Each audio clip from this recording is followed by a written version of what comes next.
29일 수요일 NH투자증권 모닝 미팅 시작하겠습니다. 전일 미국 주식시장은 차익 실현 매물로 인해서 빅테크 업종 중심으로 4영업일 연속 상승을 마감하면서 5일 만에 하락했습니다. S&P 500이 0.1% 하락했고요. 나스닥이 0.56% 하락을 했습니다. 유가는 소폭 상승해서 WTI 배럴당 75.98달러로 마감을 했습니다. 오늘은 이 LH 글로벌 주식 전략 그리고 산업기업 분석 자료 3개 포함해서 총 4개 자료가 준비되어 있습니다. 먼저 NH 글로벌 월보 발표하겠습니다. 예, 글로벌 월보 말씀드리도록 하겠습니다. 최근에 이제 글로벌 시장에서 가장 우려 요인들로 작용했던 것들은 아무래도 오미크론 확산에 따른 락다운 재개에 대한 가능성, 그리고 선진국 중앙은행의 정책 정상화 속도가 좀 가속화될 것이다라는 우려들이 좀 반영이 됐었는데요. 이런 것보다는 저희는 경기 회복세들이 좀 결국에 주가 상승들을 좀 견인하지 않겠느냐라고 좀 보고 있습니다. 일단 최근에 오미크론 변이 확산에도 좀 불구하고 주요 선진국들은 일부 좀 락다운을 강화하는 그런 움직임이었지만 어떤 그 백신 인센티브 정책들을 여전히 좀 강조를 하고 있는 그런 상황들입니다. 그러다 보니까 높은 백신율을 좀 기록하고 있는 선진국 중심의 글로벌 경기의 리오프닝 추세들은 좀 유효하지 않겠느냐라고 좀 판단을 하고 있고요. 최근에 이제 공급망 이슈가 좀 완화가 되면서 경기 사이클이 좀 반등하는 그런 모습들을 기록을 하고 있습니다. ISM 제조업 지수라든지 서프라이즈 인덱스와 같은 지표들이 좀 반등을 하고 있는 그런 모습들이기 때문에 선진국 중심의 경기 회복세들은 좀 유효하겠다라고 좀 보고 있습니다. 연준 정책 같은 것들은 여전히 좀 리스크 요인들로 작용을 하고 있지만 사실은 인플레이션 가속화에도 좀 불구하고 경기 회복세들이 좀 동반되고 있다라는 측면에서 금융시장에 미치는 영향은 아직까지 좀 제한적으로 좀 보고 있고요. 오히려 이제 경기 모멘텀이 좀 둔화가 될 수 있는 이런 연준 정책에 대한 가속화에 대한 시장 충격은 올해 2022년 연말 정도에 좀 반영이 되지 않겠느냐라고 좀 보고 있습니다. 그렇기 때문에 리스크 요인들을 지금 어떤 감안을 하기보다는 경기 회복세에 따른 주가 반등 가능성을 좀 염두에 둘 필요가 있을 것 같고요. 실제로 선진국 중심의 어떤 EPS 전망치들이 상향 조정되고 있는 그런 상황들입니다. 이에 따라서 이제 스타일 전략을 좀 말씀드리면은 내년도에 글로벌 주식시장의 화두는 아무래도 인플레이션과 경기 회복 같은 것들로 좀 보실 수 있을 것 같습니다. 그래서 이에 따른 수혜 업종으로 투자 포트폴리오 구성을 좀 권고를 해드리고 있고요. 우선 이제 인플레이션 수혜주 같은 경우에서는 최근에 관련 업종들 중심으로 이익 전망치들이 상향 조정되고 있는 상황들입니다. 특히 이제 에너지나 경기 소비재와 같은 업종들로 좀 요약을 해볼 수가 있을 것 같고요. 특히나 이제 내년 초에 이제 바이든의 전통 인프라 투자가 다시 한번 본격적으로 가시화될 가능성들이 높다라는 측면에서 이들 업종의 실적은 개선될 가능성들이 상당히 높다라고 좀 보실 수 있을 것 같습니다. 두 번째로는 이제 경기 회복 수혜주를 좀 보실 수가 있을 것 같은데요. 이연된 경기 회복세 재개의 대표적인 수혜 산업은 자동차 업종이다라고 좀 보실 수 있을 것 같습니다. 여전히 수요층은 좀 견조한 상황에서 어떤 공급망 이슈가 좀 완화됐을 경우에는 자동차 생산이 정상화가 이루어질 가능성들이 높다라고 좀 보고 있습니다. 마지막 이슈는 이제 성장 모멘텀이 개선되는 업종으로 대응하자라고 좀 말씀드리는데요. 특히나 최근에 주요 성장주들이 주가 낙폭들이 좀 컸고 반등 압력들은 좀 제한적이었기 때문에 성장주에 대한 어떤 투자 매력들이 상당히 높아진 것들은 사실입니다. 하지만 빅테크 업종 같은 경우에서는 높은 기저효과로 인해서 내년도 상반기에 실적 증가율 둔화가 좀 불가피한 그런 상황들이고요. 그렇기 때문에 코로나19로 수혜가 컸던 만큼 이제 리오프닝 국면에서는 실적의 큰 폭 성장을 좀 기대하기는 어려운 그런 상황들이겠다라고 좀 보고 있습니다. 따라서 선별적으로 주가 상승 여력들이 더 큰 업종들도 좀 대응하자라고 좀 말씀을 드릴 수 있을 것 같고요. 이와 더불어서 밸류에이션 부담들이 적고 독자적인 성장 모멘텀을 가진 업종들로 좀 선별적인 대응이 필요한 사항들입니다. 대표적으로는 메타, 애플, 아마존닷컴과 같은 업종들이 대표적일 것 같습니다. 이상입니다. 이어서 중구조 말씀드리겠습니다. 중국과 선진국 통화 정책 기조가 엇갈리면서 미중 금리 차가 빠르게 축소 중에 있습니다. 중국은 경기 부양과 자본 유출 방지 사이에서 통화 정책의 조율이 필요합니다. 재정 정책 역시 경기 진작과 부채 비율 안정화 사이에서 정책 선택 딜레마에 직면하고 있습니다.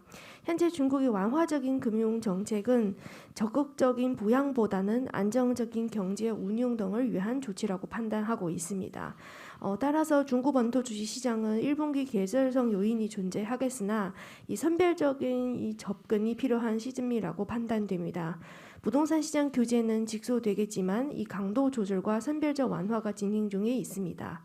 이와 더불어 빠르게 늘어나는 특수채 발행 규모가 건자재 업종의 상승 모멘텀이 될 것으로 보입니다.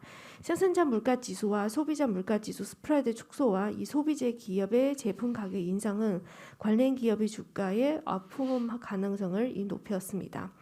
반면 홍콩 주식시장은 미국의 지속적인 중국 기업 제재로 센티먼트가 극도로 악화되었음에도 불구하고 중국 본토 자금이 순유입이 지속되고 있습니다. 빅테크 기업들의 성장성은 둔화되겠지만 밸류에이션 매력이 부과되면서 이 항생 테크 지수에 대한 관심은 유효할 것으로 판단됩니다. 이상입니다. 아시다시피 2월 달에는 베이징 올림픽이 있고 이후로 이제 탈탄소 정책들이 계속 지속된다고 하면 이런 부분들이 내년도에 주목해야 될 첫 번째 이슈가 될 것 같고요. 두 번째는 원료 가격의 가능성인데 지금 이거는 철강 수요하고도 관련이 많이 있습니다. 공급 측면도 봐야 되지만 내년도에 중국 경제 성장률을 보통 5% 예상을 하고 연구기관에 따라서는 3%, 4%대를 예상하기도 합니다. 철강 산업에 가장 큰 영향을 미치는 것이 역시 이제 건설 산업인데 특히 이제 부동산을 포함해서 부동산 같은 것들이 잘 연착륙하고 경기 부양책이 효과적으로 작용한 것이 중요한데 아무래도 여기는 시간이 걸릴 것으로 예상을 합니다. 따라서 철강 수가가 달러까지 거의 절반 수준으로 떨어졌고요. 그리고 이것이 아마 강점탄 가격도 좀 눈여겨봐야 되는데 연초에 110달러에 든 것이 9월 달에 기억하다시피 중국에서 발전용 석탄 가격이 급등하면서 9월에 409달러까지 올랐었어요. 그러다가 원료탄 가격 현재 한 350달러 정도에 있는데 여전히 높은 수준입니다. 결국은 중국이 감산을 당분간 이어가고 경기 회복이 빠르지 않다라고 하면 특히 이제 강점탄 가격 하락에 따른 철강 가격 약세 가능성이 있기 때문에 이 부분을 좀 주의해서 보고 있습니다. 그리고 세 번째는 포스코의 지배구조 전환인데요. 포스코가 내년에 1월 28일 주총을 통해서 3월 1일자로 제조회사로 이제 전환하게 됩니다. 주주총회 자체는 특별 결의사항이라서 참석 주주의 3분의 2, 전체 가량주의 3분의 1이 이제 찬성을 하면 지주회사 전환으로 기업 분할이 되게 되는데요. 현재 우리나라의 주요 지주회사들의 NAV 할인율이 55에서 60%에 달하고 있습니다. 비슷한 정도의 할인율을 받는다고 하면 사실 그렇게 이번 이벤트를 통해서 주가가 올라가거나 할 가능성은 별로 없거든요. 그런 부분에서 상장을 다시 했을 때, 지주회사가 상장을 했을 때 순자산가치 대비 할인율이 어떻게 형성되는지가 좀 관건이 될 것 같은데 이 부분은 철강 경과 또 앞으로 성장성으로 기대되는 니켈이나 리튬, 그다음에 수소 사업 같은 것들이 얼마나 이용받느냐에 달려 있을 것으로 예상이 됩니다. 그래서 이런 세 가지를 좀 주목해 볼 필요가 있다 이렇게 정리해서 말씀드릴 수 있을 것 같습니다. 이상입니다. 네, 이어서 쌍용 CNE 이민재 위원입니다. 쌍용 CNE 말씀드리겠습니다. 일단 투자 의견 바이 목표 주가 10,000원 유지하고요. 4분기는 그 유연탄 가격 그 상승에도 불구하고 옵션 계약 영향 때문에 컨센서스 부합할 걸로 보고 있습니다. 지금 시멘트 업계 전반적으로 이제 두 가지 이슈가 있는 게 뭐 첫 번째는 뭐 2, 3년 전부터 말씀드렸던 순환자원 처리 시설 투자인데 이 부분이 전반적으로 확대되고 있다라는 거고요. 그다음에 두 번째는 유연탄 가격 상승입니다. 유연탄 가격 상승이 아무래도 원가 쪽에 좀 부담을 줄 걸로 보고 있고 쌍용 CNE 같은 경우에 선제적으로 순환자원 처리 시설 투자를 했지만 이로 인해서 유연탄 투입 비율을 10% 줄이게 되더라도 시멘트 톤당 생산 원가는 이제 유연탄 쪽에서 증가하는 분만 약 8,000원 정도로 예상이 됩니다. 그렇기 때문에 뭐 운임 단가 상승이라던가 이제 어제 있었던 전기요금 인상 같은 원가 측면에서 부담 요인들이 계속 늘어나고 있습니다. 그래서 뭐 앞으로 이제 내년부터 착공 물량이 또 7만 세대 가까이 늘어나기 때문에 시멘트 출하량 증가하는데 증가하는 분 모두 다 이제 역마진 날 수 있는 상황이기 때문에 결과적으로는 지금 원가율 훼손 좀 불가피하다라고 보고 있고요. 저희는 시멘트 가격 정상화가 좀 필요한 상황이라고 보고 있고 뭐 계속적으로 얘기는 나오고 있습니다. 뭐 11월에 할인 폭을 축소한다던가 아니면은 이제 가격을 시도 뭐 계속 좀 어렵다라는 얘기들이 나오고 있는데 이런 가격 정상화, 이제 가격 인상이죠. 이런 부분들이 전반적인 원가 부담을 줄일 수 있다라고 보고 있고 좀 지켜봐야 할 것 같습니다만 이제 워낙 좀 어려운 상황이 계속되기 때문에 이제 저희 계속 시멘트 업종에 대해서는 관심을 가질 필요 있고 그 중에서 쌍용양을 최선호주 계속 유지하고 있습니다. 이상입니다. 네, 질문 없으시면 이어서 엠브레인 발표하겠습니다. 네, 엠브레인 말씀드리겠습니다. 의무공표 자료고요. 이 회사는 이제 마케팅 리서치 기업입니다. 쉽게 한국갤럽이나 이제 니스른 코리아처럼 이제 설문 조사를 하는 회사라고 보시면 됩니다. 이 회사는 이제 온라인 설문 분야에서 좀 강점을 보유하고 있는데요. 수익성 측면에서 좀 비교를 해봤을 때 매출 총액이 온라인은 32.2%, 오프라인은 16.8%인데 이 회사 같은 경우는 온라인 비중이 2020년 50%에서 올해 이제 61%까지 이제 상승을 했습니다. 이 영향으로 지금 수익성 측면에서 개선이 좀 이루어지고 있는 상황이고요. 이 본업인 마케팅 사업 분야에서 좀 안정적인 실적이 나오는 가운데 이제 빅데이터 서비스로 좀 신성장 모멘텀을 확보했다라고 보고 있습니다. 동사는 지금 147만 그 조사 패널 기반으로 이 빅데이터 서비스 사업이 본격화되고 있는데요. 이 서비스 같은 경우는 이제 패널 대상으로 어플 이용 정보, 위치 정보, 그리고 카드 결제 정보 같은 데이터를 수집해서 이제 마켓 인사이트를 이제 제공하는 서비스고요.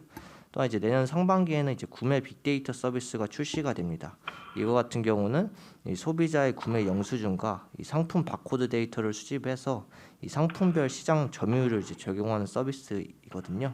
그래서 이 데이터 사업 특성상 이 초기 고정비만 이제 커버하게 되면은 이익 레버리지가 굉장히 높아지기 때문에 향후 이 동사의 빅데이터 서비스는 향후 이제 동사의 성장 모멘텀으로 작용할 것으로 보고 있습니다. 이상입니다. 네, 질문 없으시면 NH투자증권 모닝 미팅 마치도록 하겠습니다.